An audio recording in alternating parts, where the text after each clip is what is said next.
सर्वांना जय शिवराय। बंगालच्या उपसागरातला कमी दाब हा महाराष्ट्रातल्या काही भागांना दिलासा देतोय। 25 आणि 26 मागच्या व्हिडिओमध्ये तुम्हाला जो उल्लेख केला आहे त्या उल्लेखाप्रमाणे आजच्या 25 ऑगस्टच्या संध्याकाळी महाराष्ट्रातल्या कोणत्या जिल्ह्यांना काही प्रमाणात तर काहींना बरा दिलासा मिळू शकतो अशी शक्यता जी आपण वर्तवणार आहे मॅपच्या सहाय्याने त्या देखील भागामध्ये आपण ते पाहू शकतो। गोंदियाला सर्वाधिक जास्त फायदा तर मागच्या 2 दिवसापासून होतोय। त्या भागात काही ठिकाणी चांगला पाऊस देखील झालाय। नागपूरमध्ये जे काही भाग सातत्याने सोडले जायचे अशा भागांना तुमचा असेल वरच्या भागांना देखील याचा फायदा होण्याची शक्यता दाट आहे। आजच्या 25 आणि उद्याच्या 26 ऑगस्टला हिंगणघाटचा सुद्धा समावेश आहे। चंद्रपूरचा देखील बऱ्याच ठिकाणचा समावेश आहे। गडचिरोली देखील आहे।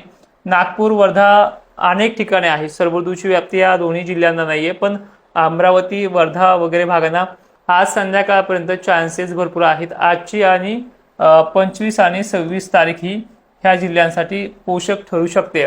अकोल्यामध्ये सोडलेल्या भागांपैकी आणि ज्यांना घेतच नाही अशा भागांना फुगारे पण त्यापेक्षाही बऱ्यापैकी काही ठिकाणी पावसाचे चान्सेस आहेत, कारण की हा जो काही लो प्रेशर आहे आणि आणलेलं बाष्प जे आहे ते एमपी मार्गे खांडवा मार्गे गुजरातकडे सरकण्याची शक्यता आहे।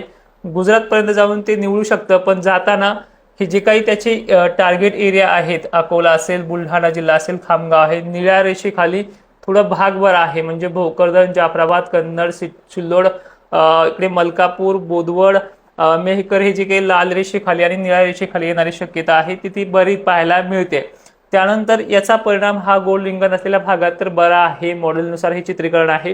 त्यानंतर नांदेडमध्ये रात्रीच्या वेळेला 11 वाजेपर्यंत ही शक्यता वाढू शकते।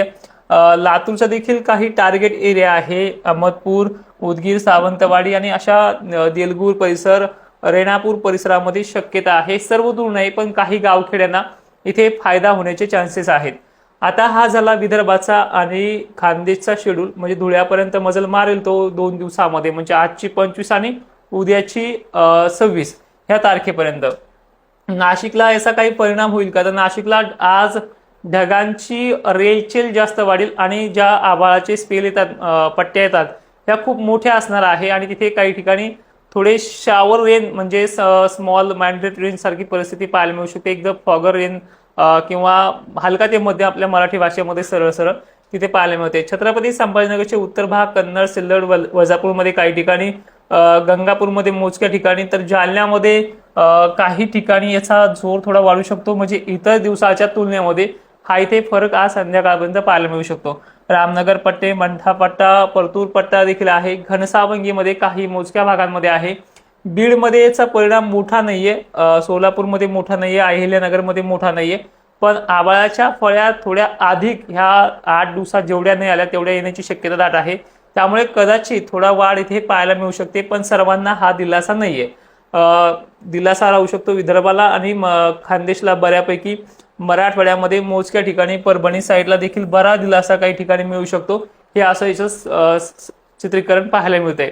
आणि थोडक्यात जर सांगायचं म्हटलं तर हा जरी बंगालच्या उपसागरातला लो प्रेशर इकडे जात असला तरी याचे परिणाम विदर्भावरती आणि खानदेशावरती आणि मराठवाड्यामध्ये काही भागांवरती होऊ शकते। हे आजच्या 25 तारखेच्या संध्याकाळी आणि उद्याची 26 तारखेची दोन्ही मिळून बनवलेल्या तारखेदरम्यानचा हा रेशो आपल्याला पाहायला मिळतो। आता चित्रीकरण आहे हे लो प्रेशर तिकडनंच का जात आहेत आणि काही ठिकाणी याचा परिणाम एवढा का ओढ दिलेली आहे हे देखील पाहूयात आपण। सध्या जर आपण चित्र पाहिलंय की पूर्णपणे वारे जे आहेत मान्सूनचे टफ एरियामध्ये बनलेले आहेत, गुजरात साईडला पळत आहेत आणि थोडासा आता रिटर्न मान्सूनचे वेध देखील पाहायला मिळत आहेत, पण ते अजूनही तेवढे कणखर नाहीत, कारण की 6 तारखेपर्यंत 6 सप्टेंबरपर्यंत कुठलंच परतीच्या पावसाचे चान्सेस पाहायला मिळत नाहीये। त्यानंतर प्रभाव जो आहे आपल्या बंगालच्या उपसागरात जे वारे ऍक्टिव्ह आहेत त्या वाऱ्यामुळे अनेक ठिकाणी जोर देखील पाहायला मिळतोय। त्या जोराचे परिणाम जे आहे ते सरळ एमपी कडे जाताना आपल्याला दिसत आहेत। काही सुशिक्षित शेतकऱ्यांनी अशा पण कमेंट केल्या आहेत, जर सुपर अल्निनोचा एवढा मोठा इफेक्टिव्ह आहे मग महाराष्ट्राला आणि उत्तर दक्षिण भारतालाच का, त्याचा उत्तर भारतावरती का परिणाम नाही, किंवा यामागचं काय गणित आहे। मित्रांनो, ज्यावेळेस बंगालच्या उपसागरात लो प्रेशर बनलेला आहे त्याने आतापर्यंतचा प्रवास इकडे ठेवलेला आहे, जो पूर्णपणे आपण पाहतोय एमपी साईडला हा प्रभाव त्याचा राहिलेला आहे। MP मध्ये सर्वदूर नाही पण तिथे सुद्धा अनेक ठिकाणी बरा पाऊस पडतोय, जो महाराष्ट्राच्या आणि इतर राज्याच्या तुलनेमध्ये दक्षिणी भागांच्या तुलनेमध्ये सर्वाधिक जास्त राहिलेला आहे। पण मग महाराष्ट्राचं गणित काय आहे, महाराष्ट्राला हे लो प्रेशर का जात नाहीये, जे वारंवार बनतात सुद्धा ते लो प्रेशर महाराष्ट्राकडे न येण्याचं कारण म्हणजे एकमेव हा पश्चिम वाऱ्याचा प्रभाव जो पाहायला मिळतोय।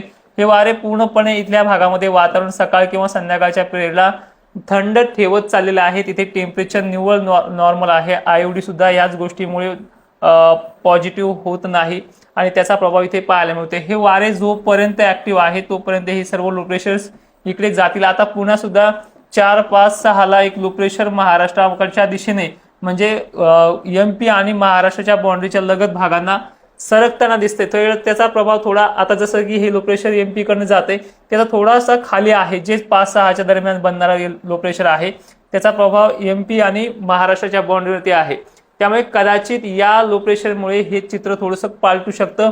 खानदेश आणि विदर्भाला त्याचा सर्वाधिक जास्त फायदा होण्याची शक्यता आहे, पण तारीख थोडी लांब आहे, 4, 5, 6 सप्टेंबर पर्यंत। त्यानंतर आताच्या कालखंडामध्ये म्हणजे 25च्या आणि 26च्या दरम्यान मध्ये जी सुरुवात होते खानदेश, विदर्भ आणि मराठवाड्यामध्ये काही ठिकाणी, तर ह्या सुरुवातीला थोडीशी गती 29 तारखेला आणखीन मिळू शकते, 29, 30, 31 ला, पण याच्यामध्ये तेवढा जोर नाही। त्यामध्ये फक्त काही गावखेड्यांना दिलासाच मिळू शकतो, जीवदान मिळू शकतं, सर्वदूर ते जीवदान पण नाहीये।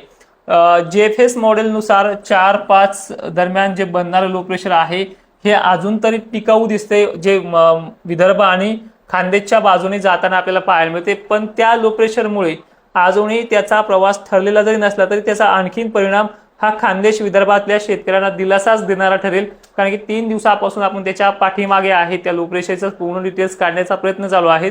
पण सध्या तरी पाहिलं तर हिंगोली, वर्धा, चंद्रपूर, गोंदिया, छत्रपती संभाजीनगर, जालन्याच्या उत्तरी बाजू आणि खानदेश बाबतीत त्याची पॉझिटिव्ह भूमिका अजूनही चांगली राहिलेली आहे।